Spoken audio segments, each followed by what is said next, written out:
Welcome to Amplify, the personal brand entrepreneur show. Today on the show, Bob is speaking with Diana Muzzall. And that's the best way to get results from the video, is if you are consistent, you are drip feeding them on a regular basis. People then know when to expect a video from you, so they're not sort of shocked that, oh, she's done a video again. And they're not overwhelmed by videos from you coming at them sort of 10 times a day. But it does also mean that you haven't got to spend so much time creating the videos to start with. And I think that's key. If you know what you're going to say and you batch record, then you're going to save yourself a heck of a lot of time. Hi there, my name's Bob Gentle and welcome to the Personal Brand Entrepreneur Show, where every week I speak with incredible people who share what makes their business work. If you're new to the show, then while you still have your device in your hand, take a second right now to subscribe. And if you're on an Apple Podcasts device, then tap the three dots in the bottom right, select Go to Show, and then hit the plus icon in the top right-hand corner of the screen. And if you're listening on any other device, then you can probably find a much more obvious way to subscribe. Apple just drives me crazy with what they're doing these days. Anyway, I've done a little work looking at what makes people successful online, and one thing stands out like a sore thumb, and that is that confidence matters. And if not real confidence, then at least the appearance of confidence. But when you're online and you want to appear at all, then pretty quickly you discover that an ability to show up on video is the difference between a business and nothing more than an idea. So this week, we're talking online life business skills and video marketing confidence with my friend, and that's an actual friend, not a showbiz friend, Diana Muzzall. Diana, welcome to the show. Thanks, Bob. One day I am going to be a showbiz friend of yours as well. So Diana, I've known you for what feels like about 10 years. It must be... It is about, I was thinking about this the other day. And we've watched each other's journeys and our businesses change. And there was really nobody that I could think of to speak to about video marketing confidence other than you. There are lots of people I know who talk about this, but I haven't seen their journey. But I have seen yours and the work that you've done to become confident in your own use of video, but also subsequently supporting other people in their use of video. So for the listener who doesn't know who you are, what you do, why don't you just tell us a little bit about Diana Muzzall, what you do, where you are, and what brought you to video marketing confidence? Yeah, okay. This is my 22nd year in business. Congratulations. Thank you very much. And as you can imagine, over that time, my business has evolved hugely. When I started out, I was a commercial and industrial photographer back in the day when we shot on transparencies, before digital cameras. I think the first digital camera of 1 meg or something was out at the time. And as time has progressed, obviously my business has evolved. I started to include video as soon as technology allowed it to be. I started to use video as soon as technology allowed. But then recently, how video is consumed has changed drastically, maybe over the past 10 years. So I started working with clients to help them understand that video needed to be more than just a big, shiny corporate video on their website, and more about showing up where their audience is, because people don't go looking for you these days. You have to be in front of them for them to find you. So that initially started working with companies individually.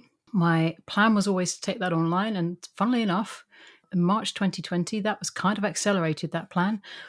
So now I still do the in-person video marketing strategy work with companies, completely done for you service, where I go in and integrate video into their existing marketing plans, working with their senior management teams, their marketing teams, their sales teams, and then actually go in and batch record videos for them every month or every 3 months, whichever suits them best.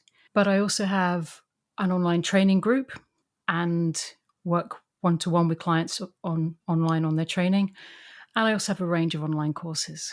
I think there's something that Gary Vaynerchuk, he talked about how every business needs to be 80% whatever it is they do for money, and then 20% media company. Yeah. And a lot of people hear that media company piece, and they often think that it simply means delegating their marketing. Or that's how most people react to knowing that. Everybody knows you need to do some marketing. Uh-huh. But my interpretation of that has always been you essentially need to become the presenter of your own business. almost like an MTV presenter. And certainly the businesses that I see as most successful are where they really take that on board and show up in their own content and essentially build an audience. Working Absolutely. with the larger companies, it makes sense the way that you do it, and that's done in a batch process as efficiently as possible because people have other jobs they need to do. Mm-hmm. But in a small business, one of the problems that I often find is showing up online, building the habits and routines around that. There's always things that seem to be more urgent. It's so hard to make your own visibility a priority. And then alongside that, you've got all the anxieties and the hang-ups and the imposter syndrome. Yeah. So I think particularly with the smaller business owner or the solopreneur or the micro business, how do you help them work towards the confidence piece? How do you help them break down all those really obvious barriers and, frankly, excuses a lot of the time? Yeah, I mean, a lot of the people I've worked with over the years have come to me with some form of fear about being in front of the lens, whether that the thing that I have to do first is work out where that comes from. What's the root of that? Is it imposter syndrome? Is it a fear of the technology side of things? Is it simply thinking that they don't know what to say? So to get to the heart of that is the first barrier, is the first step to overcoming that barrier. How open are some people to that? Because I think a lot of people, they want you to come and wave a magic wand with video. They want you to give them the confidence pill, for example. Yeah. And they're not necessarily willing immediately to be as vulnerable as they probably need to be. Yeah, there is no magic wand to overcoming confidence. It really does have to be. Some people manage it really, really quickly, surprisingly so. I had one client who had one-to-one session with me, then implemented what I'd told him, and actually went out and made a video that got him 18 new clients just overnight. Now that's not the that's not the party line that we always say, that video is a long game and you have to be in it to actually get any results out of it for a while. But it is dependent on the individual, and that's why I love working with smaller companies, because I really can find out what is holding them back and help them over every step. And it tends to be that every step they take towards understanding what they really should be doing, what goes into creating a really good video marketing strategy, gives them a little bit more confidence. It's almost like fear of the unknown is the biggest fear. And once they start understanding it more, then they get more comfortable with that anyway. And then we can start addressing the nitty gritty of actually, okay, how do I look comfortable in front of a camera? And I've got various exercises that I run through with my clients, as well as on the understanding side of it, that can really put them at ease. And I've got clients now who came to me absolutely terrified, adamant they weren't going to have a YouTube channel, weren't going to do this, weren't going to do that. Sometimes I think, why are you there? And now they're sending me video messages instead of texting me. I would, if it's all right with you, like to burrow into the exercises piece, if that's all right, because I think a lot of people listening, they probably understand the importance of video, but they're probably still making some excuses for why they can't do it. And I think if people have a few little tools that they can pull out of the pocket that make the excuses a little less powerful and the actually pressing record a little less intimidating, they might be a little closer to actually taking that action. So are there any simple exercises that you can share that people might be able to note on a post-it note and hopefully take some action tomorrow? I mean, one of the big things with any form of marketing is you need to understand who your audience are. I think you'll agree with me there. And the deeper you dive into who your audience are, the easier it is for so many different aspects of content creation. And one of the things I do is really take a huge deep dive into that with my clients, so that when it actually comes time to making a video, they've got a really fully formed picture of that person in front of them, so they can visualize talking directly to them. Because any form of marketing should be a one-to-one conversation, I think. It should be approached like you're speaking to one person, not like you're speaking to everyone. And so to be able to visualize that person, I think helps a lot of people just to get over that barrier of, I'm speaking to what looks like the eye of a Dalek. And that's never going to put anyone at ease, you know? No, not at all. Sorry, that vision intimidated me for a moment. I think a lot of people as well, they worry about turning people off or negative reactions. Yeah. What are the most common anxieties that you find people have? Yeah. Obviously, one of the biggest anxieties I find people have is the sticking their head above the parapet and being shut down. What will other people think? And I explain to people that what they're creating, what their content isn't going to be for everyone. And they don't want everyone. We've all had clients in the past who we really wish we hadn't had, and there are plenty of business books out there that teach you how to sack your clients. And they've made a very good living out of teaching people to sack clients. So getting them to understand that and to see the funny side and really focus on those people that they don't want, and then say, okay, so, what if those sort of people come up and say, I didn't like what you said. How would you feel? Generally, it's like, oh, thank God for that is the answer. So it's little things like that which just help people realize they don't need to be everyone's hero.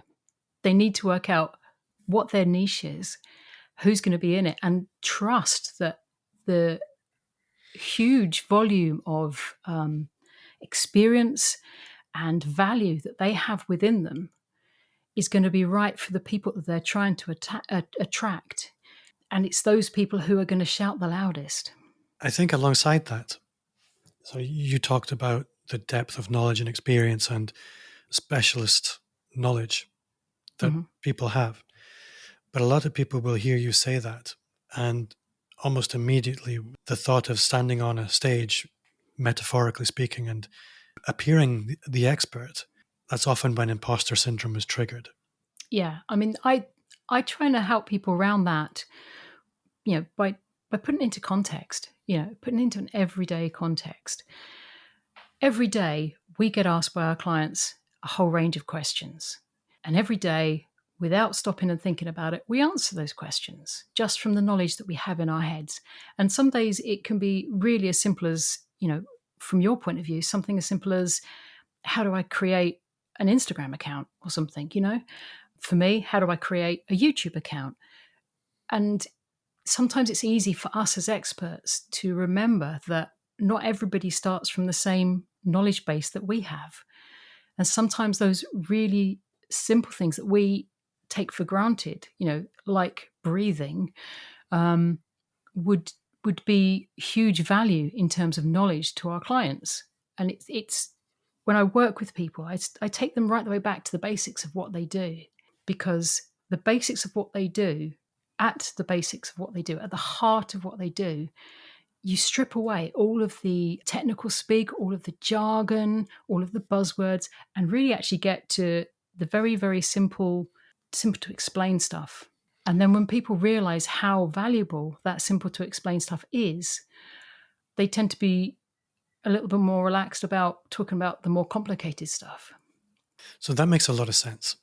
I guess what I'd like to maybe look at a little bit is what you might call the world's outliers.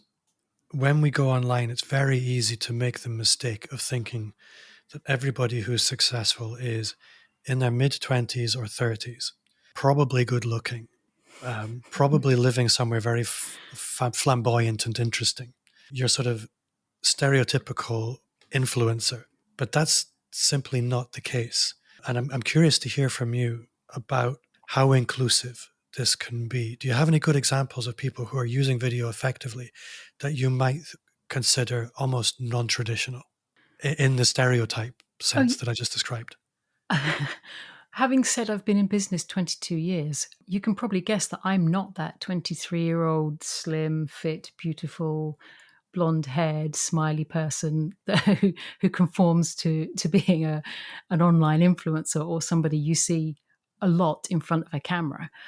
And for me itself, it's taken me a long time to, I spent 20 odd years behind the lens. It's taken me a long time to come out in front of it. So I kind of get that. But yeah, I mean, a lot of the people I work with are women above 40 who maybe don't, maybe are intimidated by those influencers and the way they look and the feeling they have to conform.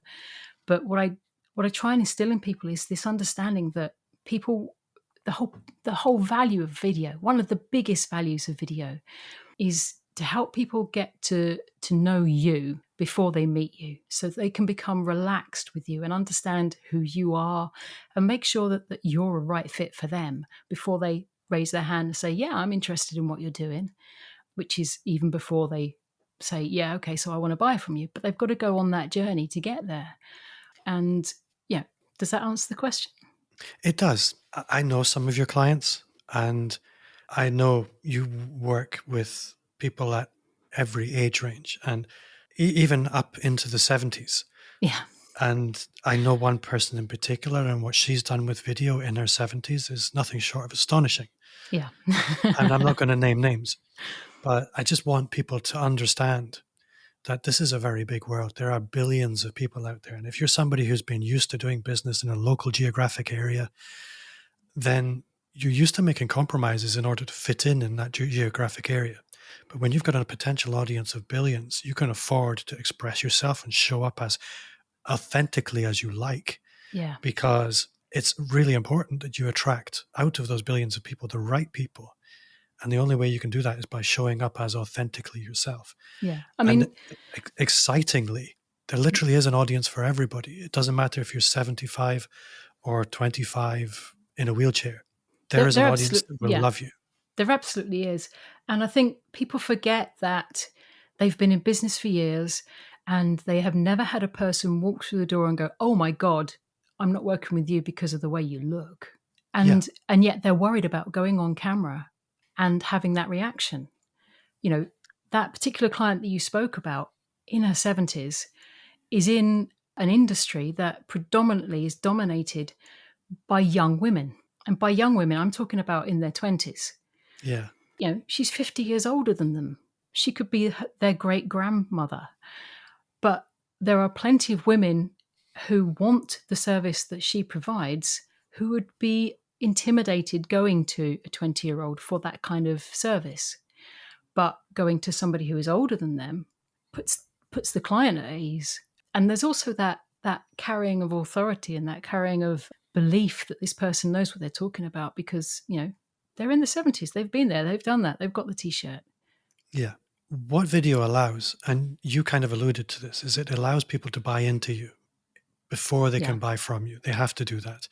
If you walk into a car showroom, you're going to the car salesperson is going to try and build some rapport.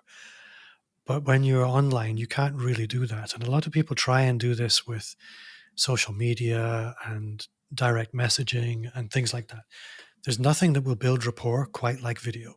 Yeah, absolutely. I mean, I've worked with, it's not just, it is obviously, a lot of what I do is about personal brand building and building up that relationship one-to-one. But I've also worked with companies who've used video in the same kind of context to get people used to the environment in which they are. So if you, for example, if you were to go to, if you needed the services of a family law solicitor, you're probably going to be in quite a bad place to start with.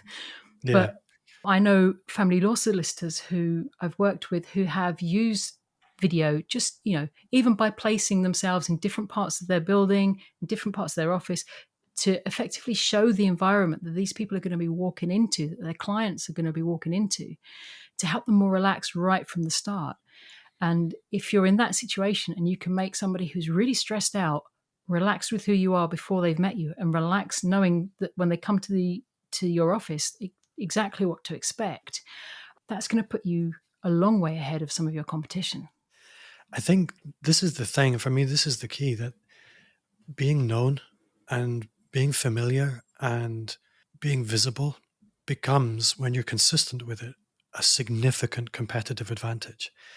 Because if you're comparing two people who do exactly the same thing, one you kind of know and kind of like, and the other one is hidden in a big black bag, then which one are you going to choose? If everything else is equal, you're going to choose the person you like, know, and trust. Whether you've met them or not is irrelevant. And actually, not having met them, having almost this sort of aura of micro celebrity, which video just does provide. It triggers something in the unconscious that when you see somebody on a screen, you think, well, they must know what they're talking about and they must carry some authority, and I'm almost going to call it glamour. Then that is a huge advantage. Let's talk about consistency a little bit, because sort of one and done, sporadic, sort of pop up, oh, somebody made a video, that's impressive. That actually doesn't necessarily achieve very much. It can sort of trigger some surprise events, but it's not really a strategy. Yeah. The sort of strategic long game of video, how would you encourage people to approach that, but at the same time, not use it as an excuse to not take action? Video should never be used for video's sake. It should never be used in isolation. Video should always be a part of a cohesive plan, part of integrated into your existing marketing strategy, your existing online marketing, whatever it is you have that you're working to. And if you look at that strategy to start with, you will see that certain areas of your content will lend itself better towards video than others. And I think the key to is identifying those areas where video can be used to enhance your message the most and make those connections and build those personal relationships before you actually start. Now that could be a barrier to actually starting in the first place, but if you can do that, you'll understand that you won't be wasting your time. You'll understand that you will be adding value to the content that you want to get out there. That's before you even get into the repurposing side of things and how you can actually save time making video. But, that wasn't part of the question. So, and then once you've kind of got a list together of the kind of things that you want to make videos about, the best advice I can offer is to batch record things. Because once you've got a solid base of, most people don't live in a studio. They don't live in a video-ready environment. So there's a bit of tidying up to do. You've maybe got to move some lights around, put your microphone up, whatever it is. There's a time commitment there. So if you can batch record videos, maybe 5 at a time, then you've got a whole month's worth of content if you're drip feeding those once a week. And that's the best way to get results from the video is if like you say, if you are consistent and you are drip feeding them on a regular basis, people then know when to expect a video from you. So they're not sort of shocked that, oh, she's done a video again. And they're not overwhelmed by videos from you coming at them sort of 10 times a day. But it does also mean that you haven't got to spend so much time creating the videos to start with. And I think that's key. If you know what you're going to say and you batch record, then you're going to save yourself a heck of a lot of time. So I'm going to put myself in the shoes of an overthinker here. I'm going to get technical and I'm going to say, okay, I've decided to make some video. I have got my camera on a tripod and I've got my finger poised over the record button and I've jumped the gun here. So should I be thinking scripting? Should I be thinking bullet list? Should I be thinking freestyle? Should I just start talking? Should I get a teleprompter? What should be the first thing I do before I press the button? How much preparation should I do? How much preparation is too much? How much is too little? And then maybe once you've recorded, what's the easiest way? Let's say the easiest way to get the editing done. That isn't a very fair question to ask. How do I make my job with the editing as easy as possible when it actually comes to record? What I've found is especially when you start making videos, if you work to a script, then the tendency is your eye follows the script across the screen. This is whether you follow a script or a teleprompter. And also you start to talk in a very dull monotone and you lose your personality because you are concentrating on the words. Don't do that. Most people, I find, struggle working to a script to start with. It's fine to have a script, learn it.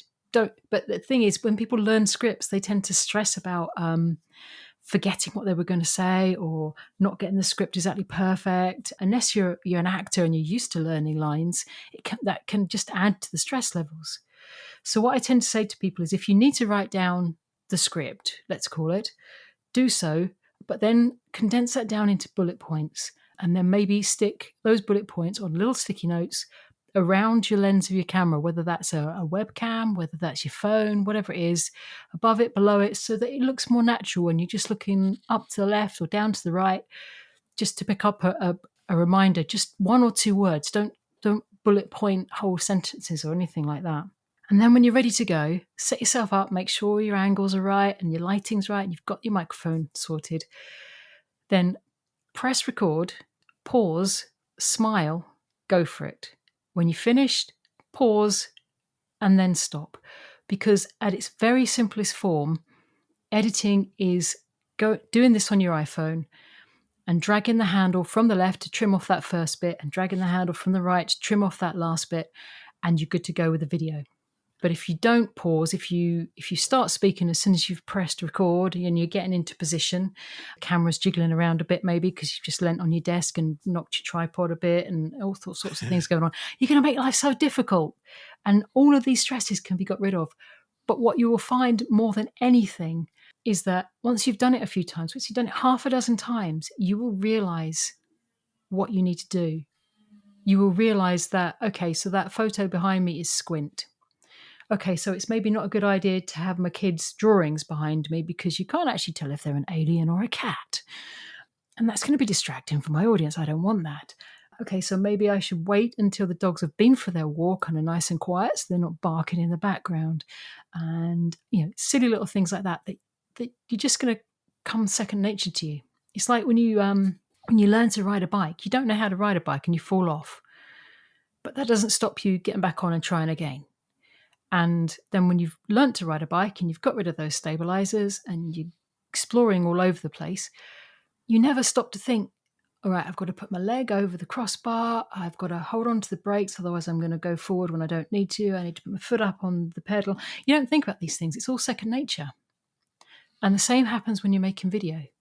It does take time. Don't expect to be able to press record, do a take, it be perfect, and then that's it, good to go when you first start making videos. I think that's really good advice. I think the one thing I would maybe add to it in terms of my story is I have done all of those things. What I used to do was I would say maybe a paragraph and stop recording. And I repeat that until I was happy with it. And then I would move on to the next bit. It's kind of following your technique, but I'm not going the whole way through. Yeah. And also, it depends how you want to work. If you want to record that paragraph and then stop recording completely so that you know that the right paragraph, the right piece of footage is at the end of that clip. So you haven't got to go, because you could do this for an hour or two and then end up having to sit through 2 hours of footage. But if you've got each paragraph as a separate piece of video, then you know that it's the last paragraph that is the right paragraph to use in your edit. Yeah. So that's how I used to do it. Now, I think I just go through the whole thing. And if I sort of make a mistake, I'll just take a moment and I'll go back and do it again. And I find that much more relaxing because I can just take as long as I want. But when I'm actually talking, I'm talking sort of quite dynamically, but then I'll stop. And it's not like you're on stage where you have to flow through the whole thing perfectly. When you edit, you can take out silence. You can take out I'm going to do that again and do it again. And I find that a much more relaxing and conversational way to do it. Yeah. Also, if you do it that way, then you'll find that as you keep repeating things, you'll add little bits in and you maybe add a little story. You'll go off at a bit of a tangent. And suddenly what has been a scripted piece of work becomes more like a natural conversation, which is what the video should be. Yeah. But I think it's exactly as you said. If you want to get good at video, you have to start doing video. There's no shortcutting that. I remember I was at an event. Am I going to swear here? Yes, I will. He said, if you want to get good at doing video, you have to get good at doing shit video first, because that's what it costs. But the truth is, even bad video works really well. I'm going to call it bad video because it's technically it's not great. Maybe the lighting's wrong. Maybe the sound's a bit weird. Yeah, I was going to say content is king. You know that. And if you've got good content, but the lighting's not good, then that's okay. And if you've got good content and the sound's not that good, but you've got captions, that's kind of okay. But you need to be a bit more careful with sound than you do with visuals for some reason, which is Yeah. annoying coming from somebody who's been a photographer for so long. However, I think there's an important story here that I can tell. And I remember you and I were in a workshop once, and we were talking about video marketing, and there was maybe 15 people around the table. And we were talking about how important video marketing is. And there was an accountant sat bolt upright and said, "Oh, there's this other accountant. He's always doing videos on LinkedIn and they're terrible." So I asked around the table, "Okay, hold on, everybody," because this was a local group. Yeah. And I said, "Does everybody know the accountant who to that point hadn't been named? Does everybody know the accountant that she's talking about?" And everyone said, "Yeah, I know exactly who she's talking about."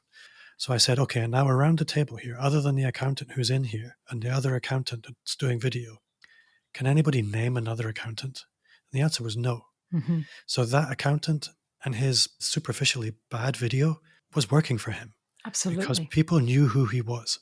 And that's what I really want people to take away is you don't have to do avatar here. Your job is simply to break down barriers and let people know who you are. Mm-hmm. Everything beyond that is a bonus. Mm-hmm. And this is why I think working with people like you is so important. I'm curious to know, you mentioned your own video journey, and it hasn't been an easy one because, like you said, it's one thing being behind the camera. It's a whole different thing being out in front. And I share that very much. I was always very happy to be the person that was helping other people go out front. But there came a day when I thought, you know what? If I want my business to be different, I'm going to have to be different. Yeah. And how did that look for you? I was going to say, can I just say, people listening to this podcast, people who listen to your podcast regularly, people who see your videos and see your content won't believe, but when I first knew you, for a few years as well, you were the quietest person in the room. Yeah, for a very long time, probably up until my mid-40s, I was very happy nobody knew who I was other than a small group of people who hired me. But yeah, if you want to play a bigger game, you need to be a bigger game. Yes, you do. Sorry, what was your question? What did your own video marketing journey look like, I guess, from an emotional perspective? I think when your business is the thing that you are having to do, it becomes so much harder. That's when imposter syndrome really kicks in. That's when perfectionism really, really kicks in. You know, I'm a video marketer. I'm a video marketeer. I help people with their video marketing strategies. I create videos for people. If I'm going to do this for myself, it has to be avatar. It has to be absolutely bloody perfect. Sorry for swearing. Do you know what I mean? There is so much pressure, or there was so much pressure on me to get it right. And I really had to give myself a stern talking to and put myself through the exact same things that I teach to my clients in order to be able to find my own way and overcome my own barriers. By far, the biggest one was perfectionism. I guess so, because if you're known as the videographer, your brain is telling you, well, that has to be the product here, is videography. Yeah. Where actually your product is the confidence to provide video. Yeah. The confidence to produce video, which is a very different thing. Absolutely. It's the content that is more important than the quality of the video. It's, I could spend all of my time just creating videos and making videos for myself, but that doesn't pay the bills. It might get me the clients, but then if I got clients, I can't make videos for myself all the time. So, it's a catch-22. There comes a point at which you have to go, okay, enough's enough. And this is good enough. Yeah, there's potentially a difference. Well, there's a complete difference between what's sustainable for you to do on a regular basis and what you would maybe like to have as your legacy content. Yes. The video that gets done is the video that works. Yeah. And sometimes the more produced a video is, the less effective it is. Yeah. I mean, because there's the implied authenticity of something that's quite raw. Yeah, absolutely. That's actually very interesting and very reassuring. And I would hope that this is something I would want everyone to take away. Perfection is not your friend when it comes to any kind of content. Done is your friend. I heard something quite recently that I think is very pertinent here, that the first step in finding the path is finding the path. you have to wander in the woods a little bit. Mm-hmm. And this is important when it comes to video marketing. So don't feel like you need the world's best strategy to get started. You can discover that over time, but just start wandering around in the woods and make some videos and be messy for a bit. And then slowly strategy emerges, or the importance of strategy emerges, and you can start doing some work on it. Yeah, and when you start being messy, when you just go out and be messy for a bit, that's when you find your voice. That's when you find what makes you relaxed.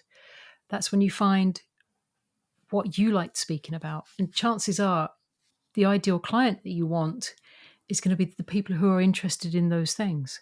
And that's when you show you as well. You have to show up as you beyond everything else.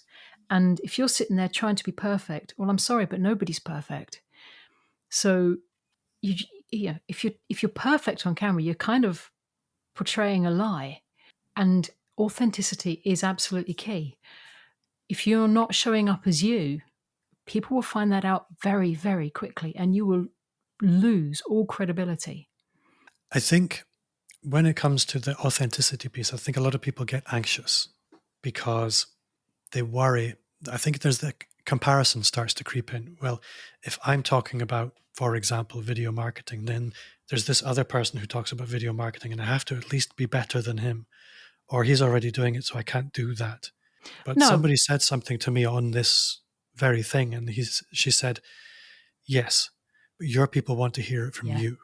And that always stuck with me, that actually other people, again, when you're talking about a potential audience of billions, aren't relevant. Absolutely. There's space for everyone out there.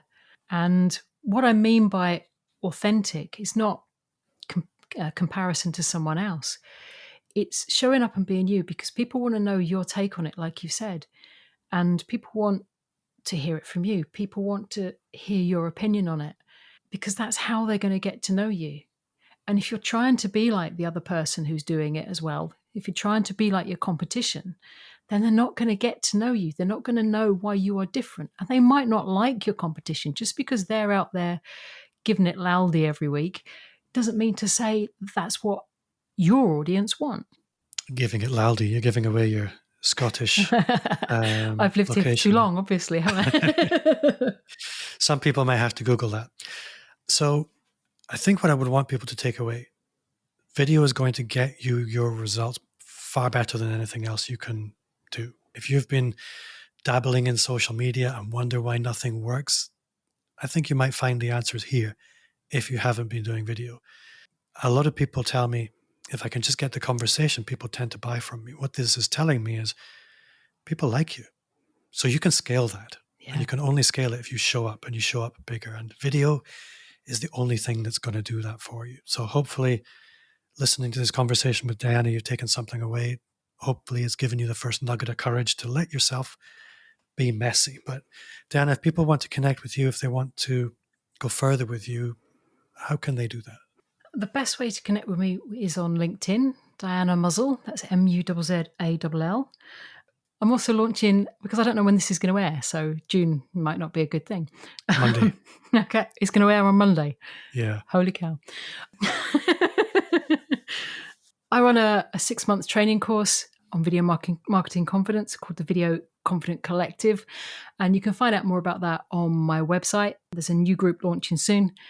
If you'd like to be part of that, limited numbers are very limited.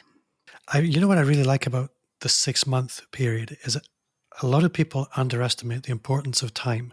You can take a course and you can learn the concepts, but with this in particular, working together with a group of people over an extended period of time allows that transformation to happen, which I think, particularly with video, is really important. Having a safe space to learn with others is really powerful.